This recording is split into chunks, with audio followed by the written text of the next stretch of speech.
വേണ്ടി നാനാതുറകളിൽ പണിയെടുക്കുന്നു നൽകുന്ന ആവേശപരമായ സ്വീകരണങ്ങൾ, അനുഗ്രഹങ്ങൾ, ആശീർവാദങ്ങൾ, അനുമോദനങ്ങൾ, ആശംസകൾ, പ്രാർത്ഥനകളെല്ലാം ഏറ്റുവാങ്ങി ഇടതുപക്ഷ ജനാധിപത്യ മുന്നണിയുടെ കരുത്തരും കർമ്മപരവുമായ സ്ഥാനങ്ങളിൽ കേരളത്തിന്റെ മുൻ ധനകാര്യ വകുപ്പ് മന്ത്രി കടന്നു വരികയാണ്. ആവേശകരമായി ഡോക്ടർ തോമസ് ഐസക്കിനെ വരവേൽക്കുകയാണ്. പത്തനംതിട്ടയിലെ ഇടത് സ്ഥാനാർത്ഥി ഡോക്ടർ ടി.എം. തോമസ് ഐസക്കിന്റെ മണ്ഡല പര്യടനത്തിന് 4-ാം ദിവസം തുടരുകയാണ്. ഇപ്പോൾ കോന്നി നിയോജകമണ്ഡലത്തിലാണ് സ്ഥാനാർത്ഥിയുള്ളത്. നമ്മോടൊപ്പം തന്നെ ശ്രീ തോമസ് ഐസക് ചേരുകയാണ്. 4-ാം ദിവസമാണ്. എത്രത്തോളം ഉണ്ട് ആവേശം? ജനങ്ങളുടെ നല്ല പ്രതികരണമാണ് കേട്ടോ. ഇവിടെ സ്വീകരണത്തിന് വന്നു ചേരുന്നവർ നമ്മുടെ ഇടതുപക്ഷ മുന്നണിയുടെ സംഘടനാ ശേഷിയുടെ തെളിവായിട്ടൊക്കെ എടുത്താൽ മതി. പക്ഷേ വീടുകളിൽ നിന്ന് ഇറങ്ങി വന്ന് കൈവീശുന്നത് ആരും പ്രേരിപ്പിച്ചിട്ടൊന്നുമല്ല. അത് വളരെ വലുതാണ്. അതിപ്പോൾ നിങ്ങൾ എന്നോടൊപ്പം യാത്ര ചെയ്താൽ കാണാൻ കഴിയും. കൈവീശിയാൽ തിരിച്ച് വീശും. അത് കാണിക്കുന്നത് പത്തനംതിട്ട മാറാൻ പോണ വഴി. ആദ്യം മുതൽ പറഞ്ഞൊരു കാര്യമുണ്ട്, ഈ റോഡിൽ കൂടെ പോകുമ്പം പലതും കിഫ്ബി റോഡ് കൂടെ ആണെന്നുള്ളത് വളരെ പോസിറ്റീവായ ഒരു കാര്യമല്ലേ? അതെ, അതാണ് പ്രസംഗം തുടങ്ങുന്നത്. അത് പറഞ്ഞുകൊണ്ടാണ് കിഫ്ബി റോഡിലൂടെയാണ് ഞാനിവിടെ എത്തിയത് എന്ന് പറഞ്ഞാണ് പ്രസംഗിക്കാം. അപ്പോൾ നമ്മുടെ UDFിൻ്റെ സ്ഥാനാർത്ഥി കിഫ്ബിക്കെതിരാണ്. അപ്പോൾ എൻ്റെ ചോദ്യം, കിഫ്ബി അല്ലെങ്കിൽ പിന്നെ ഇത്രയും 7000 കോടി രൂപയുടെ നിർമ്മാണ പ്രവൃത്തികൾ ഈ പത്തനംതിട്ട മണ്ഡലത്തിൽ ചെയ്യാൻ എന്താണ് കോൺഗ്രസിനുള്ള പോംവഴി? ഒരു ഉത്തരവില്ല. അപ്പോൾ പിന്നെ വളരെ എളുപ്പമാണ് ഈ വികസനം മുടക്കി തോൽപ്പിക്കണമെന്ന് പറയാൻ. MLA കൂടെ ഉണ്ട്. ഈ മണ്ഡലത്തിലും കിഫ്ബി വികസനം തന്നെയാണോ പ്രധാന? തീർച്ചയായും കോന്നി 50 വർഷങ്ങളായി ആഗ്രഹിച്ച എല്ലാ വികസന പദ്ധതികളും നടപ്പിലാക്കിയത് ഡോക്ടർ തോമസ് ഐസക് ധനകാര്യ വകുപ്പ് മന്ത്രിയായിരുന്നതുകൊണ്ടാണ്. പുനലൂർ മൂവാറ്റുപുഴ റോഡ് UDF മുമ്പ് ഉപേക്ഷിച്ചതാണ്. നടക്കില്ല. വളരെ നേരത്തെ തന്നെ ജനങ്ങളുടെ ആവശ്യമായിരുന്നു. ഉപേക്ഷിച്ച പദ്ധതി 700 കോടി രൂപ പ്രഖ്യാപിച്ച് അതിൻ്റെ നിർമ്മാണം ഉദ്ഘാടനം ചെയ്ത ഘട്ടത്തിൽ കോൺഗ്രസ് പരസ്യമായി കോന്നിയിൽ പറഞ്ഞു ഇത് നടക്കാൻ പോകുന്നില്ല, ഇത് തട്ടിപ്പാണ് എന്ന് അന്ന് ആ ഉദ്ഘാടന യോഗത്തെ അടക്കം വിമർശിച്ചതാണ്. അത് ഇപ്പോൾ മനോഹരമായ നിലയിലാണ് ആ റോഡ് പൂർത്തീകരിച്ചിട്ടുള്ളത്. കോന്നി മെഡിക്കൽ കോളേജ് ഒരിക്കലും നടക്കാൻ പോകുന്നില്ല എന്നതായിരുന്നു ഈ നാട് കരുതിയത്. ഒരു പ്രാഥമിക അനുമതിയും വാങ്ങാതെ 2012 തറക്കല്ല് മാത്രം ഇട്ടുപോയി. പക്ഷേ കരാറുകാരനെല്ലാം ഉപേക്ഷിച്ച് പോയ ആ പദ്ധതി കിഫ്ബിയിലൂടെയാണ് ഡോക്ടർ തോമസ് ഐസക് യാഥാർത്ഥ്യമാക്കിയത്. അന്നത്തെ മുഖ്യമന്ത്രിയുടെ യോഗം മാസ്റ്റർ പ്ലാൻ തയ്യാറാക്കാൻ ആരോഗ്യവകുപ്പിനെ നിശ്ചയിച്ചു. 352 കോടി രൂപയുടെ മാസ്റ്റർ പ്ലാനാണ് തയ്യാറാക്കിയത്.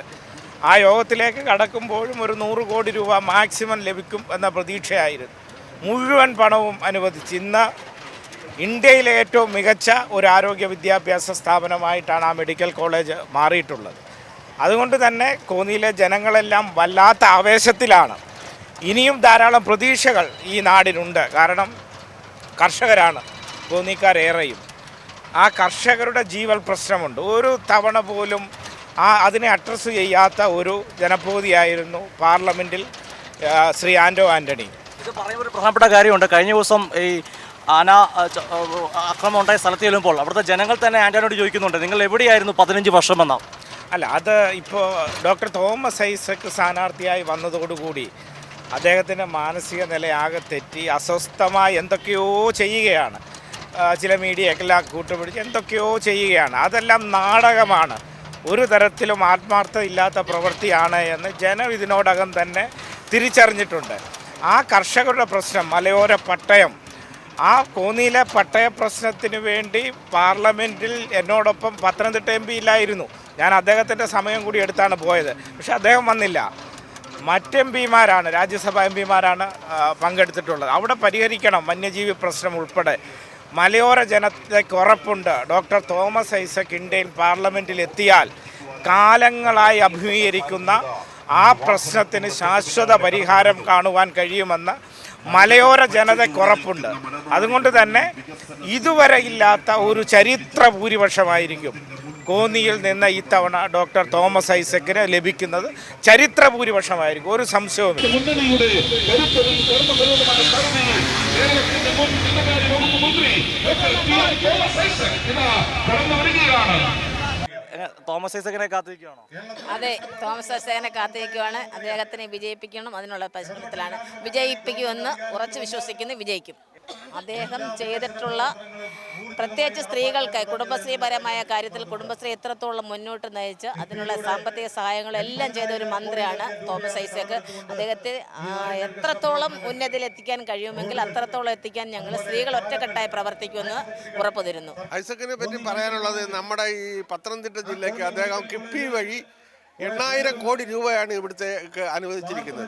ഇപ്പം നമ്മുടെ ഈ അരുവാപ്പുലത്തെ തന്നെ ഇപ്പുറത്തെ പറയുവാണെങ്കിൽ ഇപ്പോൾ ഐരവൺ പാലം അദ്ദേഹത്തിൻ്റെ ഇതിൽ നിന്നാണ് നമുക്ക് ആ ഫണ്ട് ലഭിച്ചത്.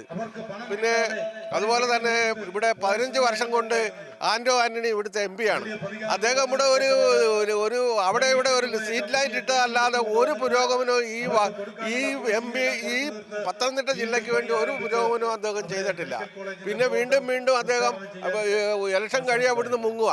ഇവിടെ പാർലമെന്റിൽ പോയിരുന്ന അവിടെ പോയിരുന്ന് ഉള്ള ഭക്ഷണം കഴിക്കുക, ശമ്പളം വാങ്ങിക്കുക, പോരുക.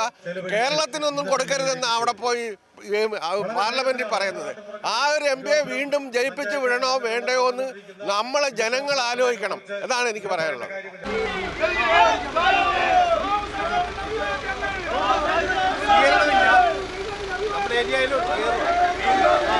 മണ്ഡല പര്യടനത്തിന്റെ 4ാം ദിവസവും ആവേശത്തിന് ഒട്ടും കുറവില്ല. കോന്നിയിൽ നിന്ന് ക്യാമറമാൻ അഖിലേഷ് കുന്നമനൊപ്പം സുജു ജി ബാബു, കൈരളി ന്യൂസ്.